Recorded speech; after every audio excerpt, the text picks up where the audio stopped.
We all ask questions. Why is the sky blue? What happened to all the dinosaurs? What was the best thing before sliced bread? But some questions are more important than others. How do I forgive someone even when I feel like I can't? What's my purpose in life?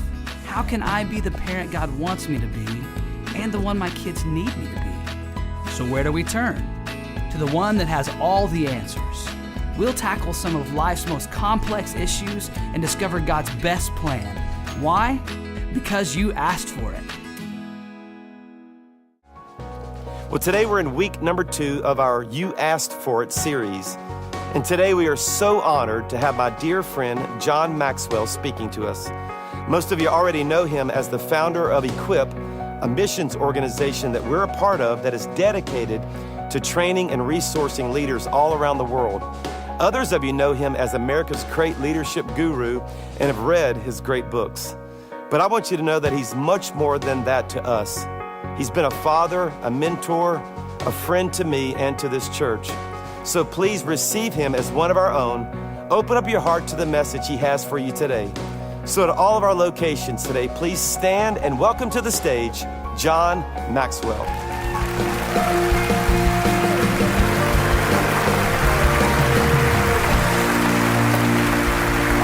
Thank you. Thank you very much. Good morning.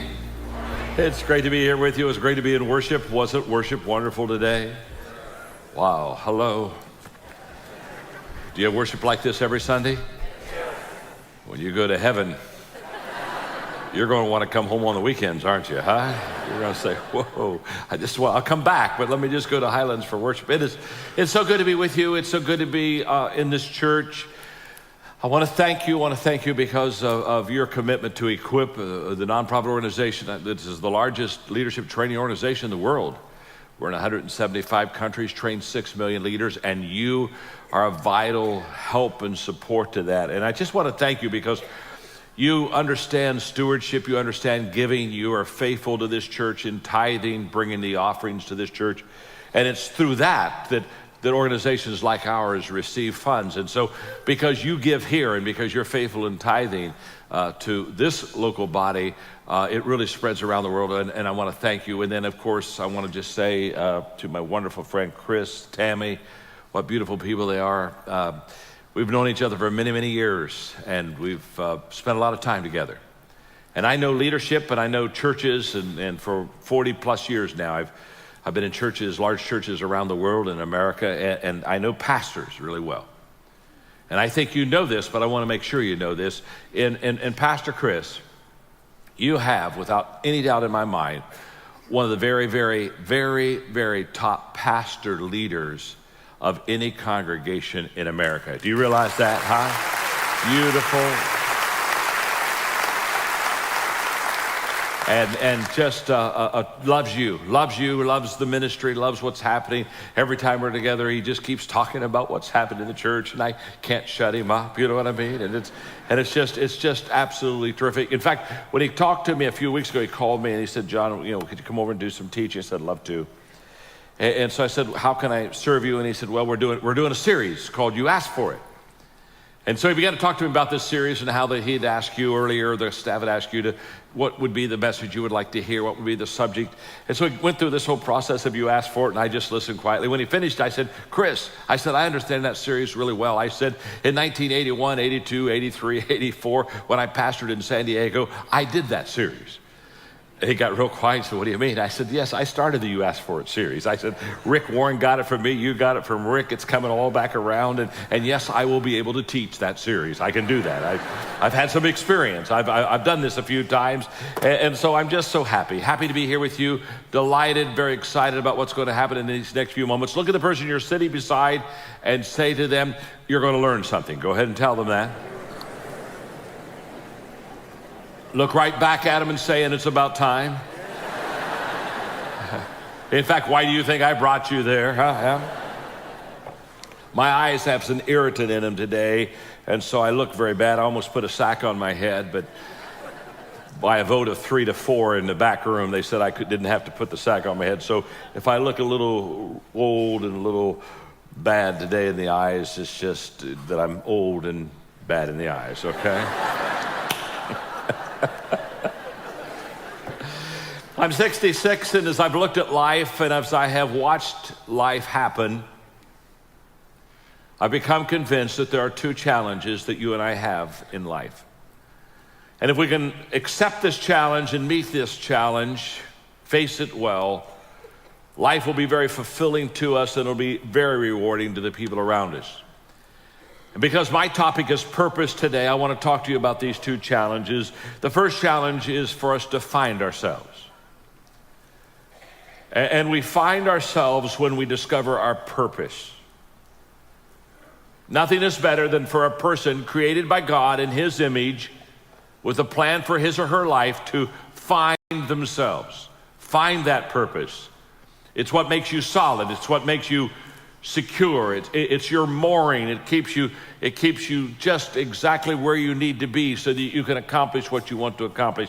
To discover your purpose, to find yourself. What a wonderful thing. That's what our subject is about today. But there's a second challenge. Once we find our purpose, discover why we're here, there's a second challenge that we have, that we face, and that is to lose ourselves. We're to find ourselves. Isn't it interesting to lose ourselves? And we lose ourselves when our purpose becomes bigger than us. To find a purpose, how important. But then to take that purpose and place it in a position with people that has eternal factors involved is to lose yourself and to go to another whole level of life and another level of living. Many people never do either in their life. They never find themselves. They never lose themselves. Some people find themselves, but they never lose themselves. Very few people find themselves and lose themselves. And the aim of this lesson today is to help us know how to discover our purpose and then how to place that purpose in a position that is so much bigger than us that we can literally lose ourselves in the process. Now, this teaching of finding and losing is given to us by Jesus in Mark chapter 8. Then Jesus called the crowd and his disciples to him. If you want to come to me, he told them, you must forget yourself, carry your cross and follow me. For if you want to save your life, you will lose it. But if you lose your life for me and the gospel, you will save it. Jesus introduces us to the fact in this lesson, in this teaching, that we can save our life if we lose our life. That if we give ourselves to him, to a greater cause, we'll literally find it and lose it. He teaches us literally and gives us the foundation of how to do this. So the first question we have to ask ourselves this morning is how do we find ourselves? That's challenge number one. And we find ourselves when we discover our purpose. This morning as I was preparing my heart for our time together in teaching, I was in my hotel here near here. And I went down early in the lobby and I got in a little place kind of in an area where I could just kind of be by myself. And I began to pour my heart out over what I was going to teach. And I was in the passage in Jeremiah 29, one of my favorite scripture verses. And just really hang with me here on this. God says, I know the thoughts and plans that I have for you. Thoughts and plans for welfare and peace, not for evil, to give you hope in your final income. And as I sat in the lobby this morning and I began to see these words again, as I've read them many, many times, I've quoted them many times, and it hit me that God has thoughts and plans for me. And he not only has thoughts and plans for me, he has thoughts and plans for you. When you, let me put it this way, let me contextualize this. When you woke up this morning, God was thinking about you. Yeah, he was. And when he created you in his image, he had plans for you. You're not an accident. We're not here because we just kind of happened to be at the end of an explosion. That we are here because we are divinely placed here with the thoughts of God. And then it hit me because, you know, when somebody's kind of like important to me and they say something like, John, they'll text me or something, they say, boy, John, I've been thinking about you. you say, oh, how nice. Oh, they've been thinking about me. And how wonderful it is, especially if somebody maybe that you look up to, they say, I believe in you. I just want you to know I believe in you. I just want you to know, I just believe in you. And then it hit me, God's texting you this morning. He's texting you and he said, I just want you to know, I've been thinking about you. And I've not only been thinking about you, but I got plans for you. You talk about building your self-image. You talk about all of a sudden beginning to realize how person of a worth and how valuable you are to God in his sight. He's been thinking about you. He's got plans for you. I want you to look at your neighbor right now and say to them, give them a big old smile and say, hey, God's thinking about you. Go ahead and tell them that, huh? God's thinking about you. Hey, and look at the person in your sibling and say to them with a big smile, and God has plans for you. Go ahead and tell them he's got plans for you. And now look at him and say, and I wish you would figure it out. Huh? Oh, come on. I sure hope today you can pick this up. All right, the question is then, how do we find our purpose? If he has a purpose for us, if he has plans for us, if he's been thinking about us, how do we find it? There are two questions we have to ask ourselves to find our purpose in life. And question number one is, what am I passionate about? Passion often is linked with purpose. What I love to do is often what I should do. We have been created within us the capacity to have things that we enjoy greatly, and a lot of times there is a definite relationship between what I am in love with and what I should be doing. We are created and wired in such a way that passion and purpose many times comes together, and passion is the great energizer. Once you have passion, you have energy. Once you find your passion, you find your purpose, there is something energetic about it. You have never known a person who was passionate that lacked energy. We talk about high energy people, we talk about low energy people. There's no such thing as like low energy people or high energy people. If you have high energy, you have passion. If you have low energy, you don't have any passion. You know, some people, they're already dead. They haven't made it official yet. You just look at them. I just want to walk around and do the committal, let them watch and observe the whole process. But passion gives us a great amount of energy. And when we have that passion, there's something about how we love what we're doing and we enjoy what we're doing. And passion energizes us. Now, when I say passion and purpose are linked, that is usually the case. It is not always the case. It is possible to be passionate about something that you're not good at.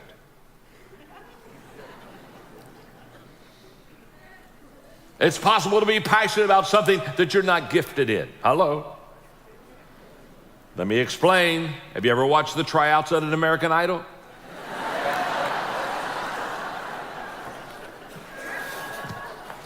They grab that mic. Man, aren't they passionate? I mean, they are belting out badness. But I mean, they're belting it out. I mean, they are sincere. They are loving it. They just are they are passionately bad. And every set in America, people are grabbing remotes and hitting mute, and oh dear God, shut them up. Help them. Help me. Help us all. Heal them. Heal me. Strike me with deafness. Do something. Strike them with speechlessness. Oh, come on, just do it. Do it. Maybe this doesn't. Have you ever thought about this? Every time I see something like this, I always have a question. Every time whenever I see somebody that's just really passionate about something that they're not good at, I just always ask myself, where are their friends? Come on, talk to me a moment, huh? Where are their friends? I mean, don't you think you should just sit down at the table and get a bottle of water and say, my name is John, and I'm your friend. I just want you to know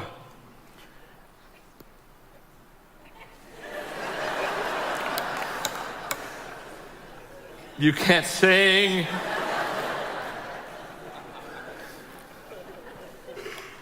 So it's possible to be passionate about something that you're not good at. But I know this, if you're passionate, that it will increase your energy. And the second thing that I've discovered about passion is it sets us apart. It sets us above the crowd. A person with passion always stands out. The world is so full of apathy. It's so full of average. It's so full of whatever. That once you have passion and once you have a sense of energy in your life, it just sets you apart. It distinguishes you. It already gives you what I would call a head start in success in life. I can still remember as a very young person, graduated from college, Margaret and I got married 2 weeks later. 2 weeks after that, we went to our first church in southern Indiana, a little place called Hillham. You've not been to Hillham. You've never heard of Hillham. You wouldn't want to go to Hillham. If you went to Hillham, you wouldn't know you were in Hillham. 11 houses, 2 garages, 1 country store, little old church building, over 100 years old, roof sagged, walls bowed. The week before I went there, the church split.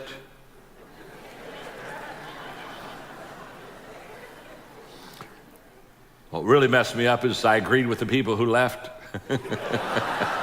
It was kind of like, there go my people. There go my people. There go my people. The first Sunday in my new little church, we had 3 people. First Sunday. 2 of them were Margaret and me.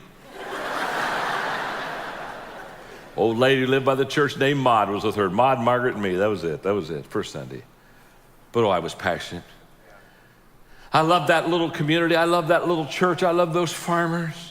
And when my college friends would come out to visit Margaret and me for the weekend, when they would pull their car up to our little house, I'd jump out of the house real quick and I'd jump in their car and say, no, before you come to the house, I got to show you my church. I got to show you my church. And I'd take them a half mile down the road to the little country church, and we'd pull in that little gravel parking lot that had you could put 30 cars in, probably at best. And I would go and I'd open up the front door of the church. I said, this is my church. This is my church. And the good news is once you open the front door, they saw the church. All of it was there. But I was passionate. And I just loved those people, and I just loved my ministry, and I just loved my calling. And we just had a handful of people in the beginning, but we just started working hard. And I could remember I'd been there maybe 6-7 months, and I thought, boy, we need to have a big day. And so in the summer, one Sunday morning, I just got up and I said, on the first Sunday of October, we're going to have 300 people in this church. And as soon as I said it, I thought to myself, wow, whoa, ooh, I wasn't planning on that. And I looked at the people, and they weren't planning on it either. I mean, they looked at me, and 300 people. These people some of these farmers never saw 300 people.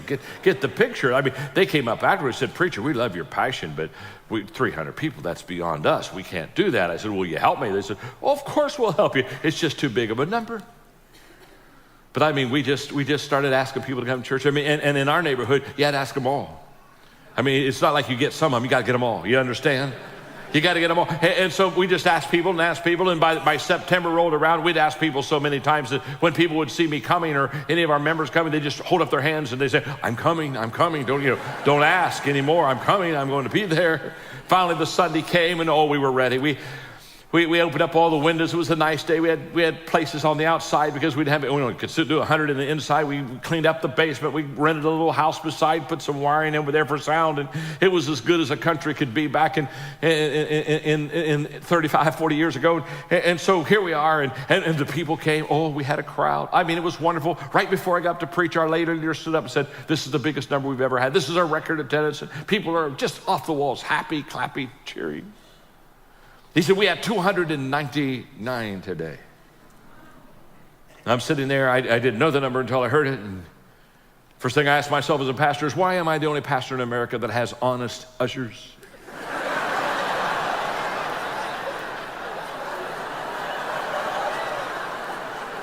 Where is the creativity? Now, I'll tell you what passion will do for you. I'm just a kid. I'm 22. I stood right up and I said, What's our goal? They said 300. I said, how do we have? They said 299. I said, we're one short. And that won't do. I'm not preaching till we have 300. So Penny, you come up and lead worship. I'm going to go out. I'm going to find the 300th person. I'm going to bring them here. When we get 300, I'm preaching. I walked off that little platform and I started going down that little aisleway, and those farmers stood up and they were clapping and they were cheering and patting me on the back and said, go get him, preacher, go get him, go get him. And I was so pumped until I walked outside.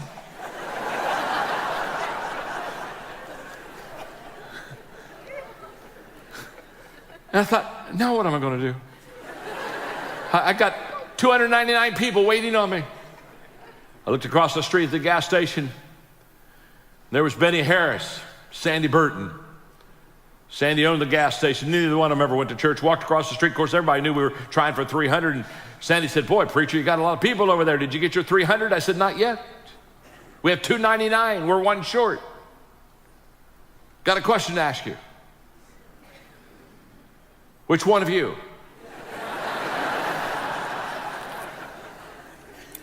Which one of you will walk across the street and go to church with me this morning? Because whichever one of you goes across the street, you'll help us hit our 300, and you'll be the hero. And when people are having chicken dinner all across the farms today, they'll all be talking about you're the one that made it happen. Which one of the two of you wants to be the hero? Folks, you got to ask the questions right. Sandy and Glenn Harris looked at each other, and they both looked at me, and they said, look, we both want to be the hero. And he put a close sign on his gas station. I put one on one side, one on the other side. I walked back across that street. I walked right down. I mean, when I walked in that church building, those farmers, I mean, they were looking, buddy. And they started clapping, throwing their hymn books in the air. I mean, I went down the front row, kicked two members off, set the two of them right down there. I taught. And I'm just a kid. Can't sleep that night.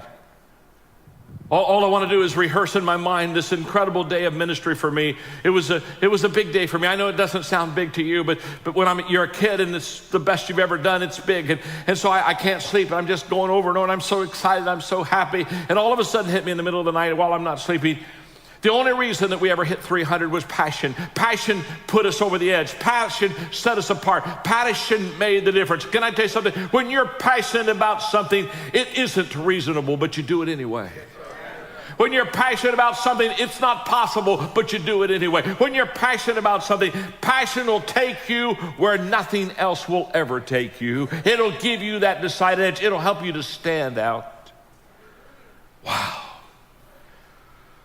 Now, let me just say something about purpose and dreams and finding your purpose.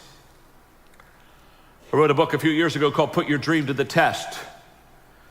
And basically, it's questions you need to ask yourself to make sure if your dream is a valid dream. And I would go around and I would teach off of this Put Your Dreams to the Test lesson. And all of a sudden, it hit me that there were a lot of people that didn't have their own dream. I had assumed when I wrote the book that everybody had a dream. I've had a dream. And all of a sudden, I realized there were people coming to me and said, well, I don't have a dream for myself. And I could see that they were a little lost, and all of a sudden it hit me. And this is what I want you to understand.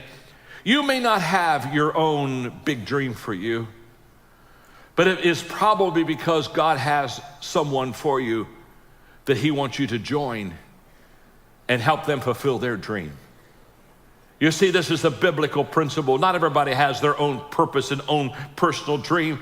Look at the fishermen down at the Sea of Galilee when Jesus walked into their life and said, hey guys, follow me. I'm going to make you fishers of men. What did he do? When he walked into their life, he gave them a dream that they didn't have. He gave them a cause that they didn't have. He gave them a person to hang around with that they didn't have. And let me tell you something.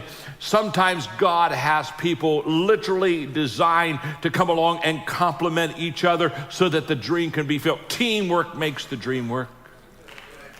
I've seen it happen many, many times. I can tell you right now, for many of you, it's happened in this church.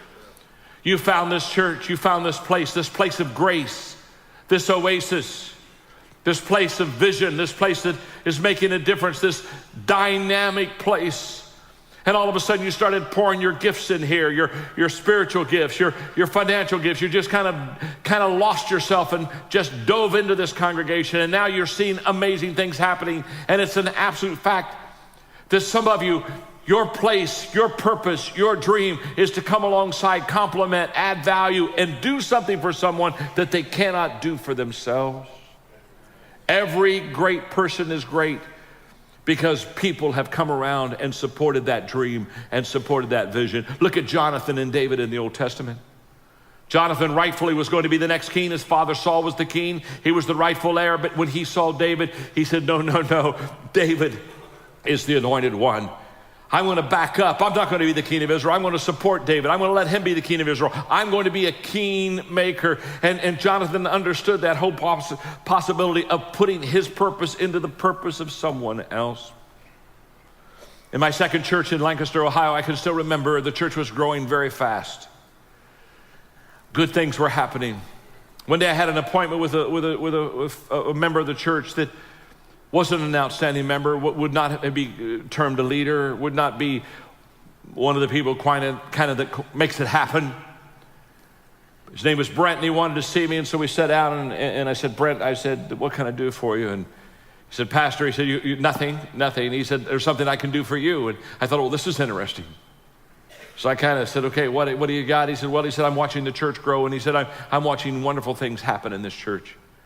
And he said, I recognize I'm not the top leader. I recognize that there are other people kind of that are more VIP than me, and I understand that. And he said, I just want you to know, I've been asking God, how can I help you? How can I add value to you? And he said, I know you're busy. And he said, I came across a God idea last week. I said, what is it, Brett? He said, I know you're busy. And he said, I know you have to do errands and chores like anyone else. And I thought, what would happen if I would give you every Thursday afternoon and do your errands for you? He said, I don't work on Thursday. I get done at noon, and if I could come by the office and you could have somebody just give me, you got dry clean you want to do, you want your car clean, whatever you want to do. He said, you just make a list and let me just give you my Thursday afternoons. And for the next 7 years, Brent Johnson would come by the office around noon and Thursday, and he would pick up all this stuff, and he just began to lift a load. And I remember that day looking at this precious friend and hugging him. He became a very close friend, a very intimate friend of mine, because he understood that his purpose was to help a bigger purpose, and his dream was to add value to another dream. And I'm here to tell you, there are a whole bunch of you out there. You're adding value to the dream of this church. You're adding value to the dream of somebody that you're working with. You're making a difference. So your purpose may not be just for personal use. It may be for corporate use or collective use. It may be bigger than you. Does that make sense? Passion. But the second question we ask ourselves is not only what am I passionate about, but what are my strengths? What am I good at? What is my spiritual giftedness? Because when God created you, he gave you gifts, spiritual strengths, to enable you to find and fulfill your purpose. And here's what I know, that when you find your spiritual gift, you'll be good at it. You really will be. It'll be just what you do well. It'll fit. It'll be natural. It'll be easy. You'll have an opportunity to use it. When you find your spiritual gift, God's going to give you the opportunity to use it. He's not going to give you a gift and then not let you have the opportunity to use it for others. You'll be energized by it. When you find your spiritual gift, all of a sudden it'll give you an energy that you just didn't. I mean, you'll just love it. You'll just love it. You won't wear out. Can I tell you something? When you're in the area of your weaknesses, you get tired, don't you? But when you're in the area of your strengths, you're energized. I have a degree in counseling, so when I started the ministry, I started counseling. The good news is I had a degree. The bad news is I wasn't any good. And I know you're thinking I'm modest, but I'm not modest. I wasn't any good. Trust me. People would come into me for counseling, and I'm kind of a bottom line person. They'd start talking to me about their problem, and I'd very quickly figure out what it was. And I got my legal pad, and I'm already giving them a kind of a 1, 2, 3 way to fix their problem. And so I'd kind of write it down for them, and I'd tear the sheet off and hand it to them and say, be healed. And they come back the next month with another problem. I thought, didn't we fix you last month? And so, well, I got another problem. And so I'd listen to that when I'd give them 2 or 3 points and tear off the page and be healed. And they kept coming back, and I kept getting worn out. And I'd come home, I'd be tired. I said, Mark, I don't have any energy. I'm just dealing with problems and weaknesses. And then I'd get irritable, and I'd get impatient. And then sometimes they'd be so discouraged to say, I just would like to jump off the bridge. And I found myself offering to drive them to the bridge. That's not a good thing for a counselor to do. And then sometimes I'd take them to where the bridge was, and I'd be so discouraged by the time I got to the bridge, I'd just say, could we hold hands and do kumbaya and jump off together? You know what I mean? Whee! Oh, well, here we go.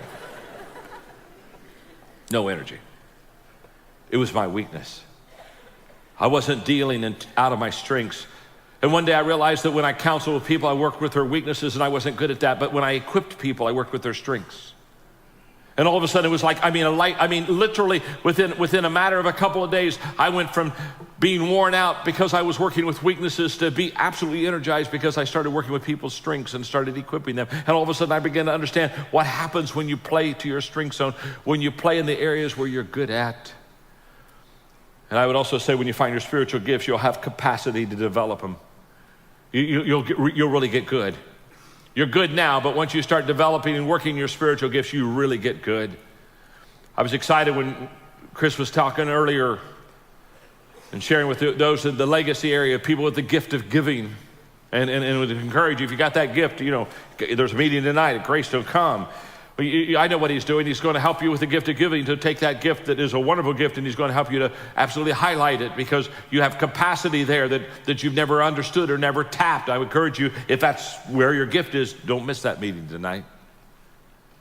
So now that's how we find our purpose, by our passion and by our giftedness. So then how do we lose ourselves? We lose ourselves because we lose ourselves when we give our purpose to something bigger than us. When all of a sudden we say, okay, I've got to give myself to something bigger than me. Jesus said it. What he said, you'll lose your life. He said, you'll lose your life when you follow me and when you give it for the sake of the gospel. When you take your purpose and position it in something bigger than you, he said, all of a sudden you'll begin to lose yourself. So for your notes, when you're bigger than your purpose, when we're bigger than our purpose, we have a career. I deal in the marketplace all the time in leadership. I deal all the time with people that have careers, and most of them, they're bigger than their career. They've got a career, but it's always looking out for me and how am I going to advance and how am I going to achieve? And they're bigger than their purpose, and so they have a career. But can I tell you something? When your purpose is bigger than you, you have a calling. And losing yourself is when you get a calling. And it's a calling because now it's no longer just you, it's more than you. It's bigger than you. In my own little journey, I've had 4 steps to this, what I would call losing myself with my purpose journey. It started out with, I want to make a difference. As a young person, I just wanted to make a difference just like every one of you. Every one of you in this auditorium today, I can promise you if I could come in and sit beside you and you and I could have a conversation, every one of you would say, John, I'd like to make a difference in my life. I'd like to do something that really, really matters. That's how my journey began. I want to make a difference. And then one day I realized I had to go beyond that. There was another step, and I went from I want to make a difference to step 2. I want to make a difference doing something that makes a difference. This is now, I'm going to begin to lose myself. I'm going to begin to lose myself because now I'm focusing on doing something in my life that has eternal value. I'm going to do something in my life that is bigger than me, that lives beyond me, that can never be satisfied or fulfilled or achieved by me. I want to make a difference doing something that makes a difference. I'm now beginning to lose myself. And then I went to step 3. I want to make a difference doing something that makes a difference with people who make a difference. Because I realized all of a sudden that the big things in life, the great things in life, take a team. One is too small of a number to achieve greatness. And if you're going to do something amazing, it's going to be because you do it with other people. And again, that's what makes this congregation so vibrant. This is what makes this congregation so incredibly relevant today. You're doing it together.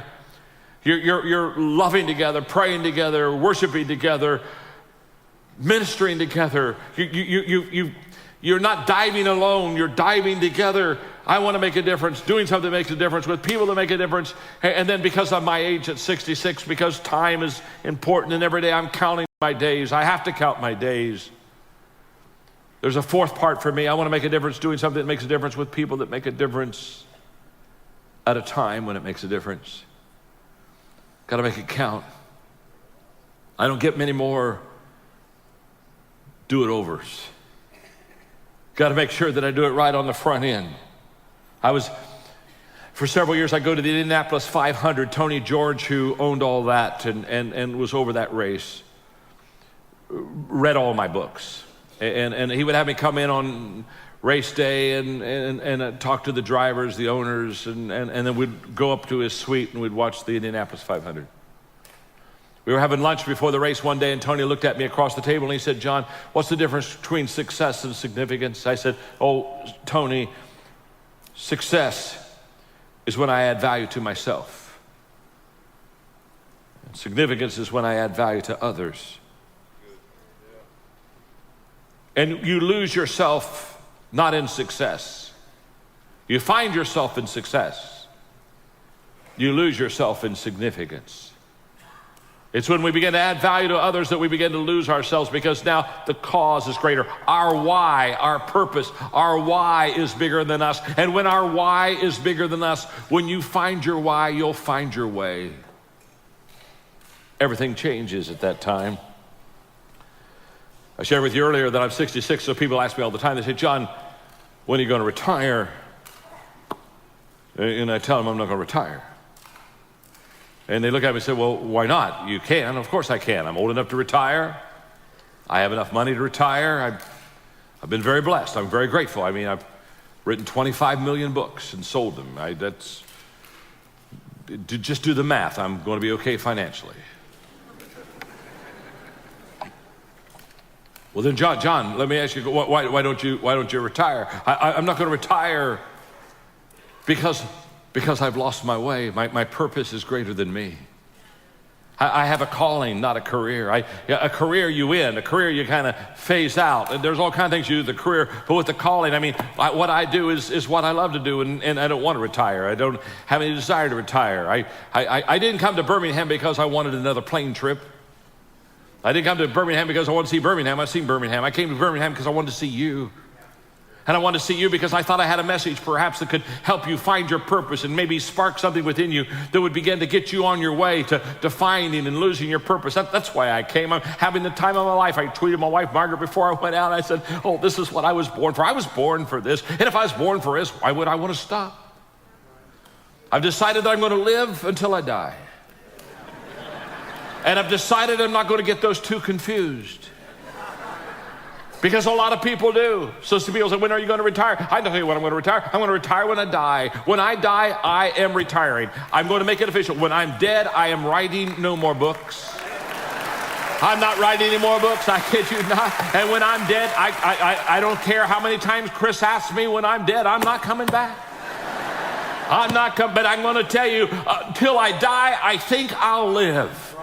And I think I'll live because I have a passion for what I do, and I have a purpose for what I do, and I've found my purpose, and I've lost my purpose, and I've lost my purpose in you. Every time you put yourself into someone else, everything changes. I wish my dad were here today. He's still in great health. He's 92. He's amazing. You say, "What do you mean he's amazing?" He's amazing. He's the greatest man I know. A few years ago, my mother died. They'd been married for 66 years. When she died, even though he was in good health, my brother and sister and I, we said, "Dad, let's get you in a kind of retirement community so that you have support around you, people around you." And they were just building one close to his home, and so we said, "Okay." And so we took him over and got him all ready and the whole process. And one day I was having lunch with him. He said, "Son," he said, "you know that when they open the retirement community, they've said I could be the first one to move in." I said, "Dad, that's great." I said, "Why do you want to be the first one to move in?" "Well," he said, "Son, there's a bunch of old people going to come here." And he said, "Those old people," he said, "they're nervous and they're insecure and they've never been away from home. And He said, they need somebody here to encourage them. And he said, I want to be the first one. I want to be right at the front door. So when they come into the community, I can shake their hand and say, my name's Melvin Maxwell. I just want you to know I'm your friend, and it's going to be okay, and we're going to have a good time here. He said, they need somebody to help them. That's what he did. And that's what he does. That's what he's doing. In fact, while I'm teaching here, he's become the chaplain of that place. They didn't vote him in. He just raised his hand and elected himself. Found a nice big empty kind of hall there and meeting room in their facility, and asked him if he could have church there. And so he had a first service and he filled it up. And so he got a second service and he's got it full now. Recently we were having lunch. He said, son, he said, we're full. He said, we've got a real problem. We've got a real challenge. He said, we're full in the first service. We're full in the second service. He said, I'm looking into satellite now. I'm looking into satellite. He's 92 and he's looking into satellite. He's 92. He's looking into satellite. He's found his purpose. He's lost in his purpose. It's absolutely incredible. I have a coaching company. And we had met several hundred of our coaches for training a few weeks ago, and I was having dinner with him. Before I went over to Orlando for the coaching conference, I said, Dad, on Sunday I'm going to speak. And I said, would you mind come over and speak a little bit? And he said, well, son, I'd love to come over and speak to those coaches. He said, they need some encouragement. But he said, I've got 2 services. I said, well, Dad, I'll tell you what, I'll get the limo driver to pick you up, and we'll have an early one. We'll have you speak at 8 o'clock, and you can be done at 8:30, and you can get back because your first service is at 9, and your next service is at 11. He said, that'll be wonderful. And he said, he looked at Betty, he just got him a brand new kind of wife, and boy, he's just so happy with her, and she's an 82-year-old chick, okay? And he's so happy with her, and he says, oh, honey, he said, it's going to be wonderful. He says, I'll get to do 3 services on Sunday. He's 92. He's 92. He's found his purpose. And that's what I want for you. That's why I came here. I came because this morning when you woke up, God had thoughts about you. Yes, he did. This morning when you woke up, he said, I got a plan for them. I got a plan. Today, God's thinking about you. Today, God has a plan for you. You are special, omnipotent, omniscient, omnipresent. God is thinking about you and has a plan for you right now.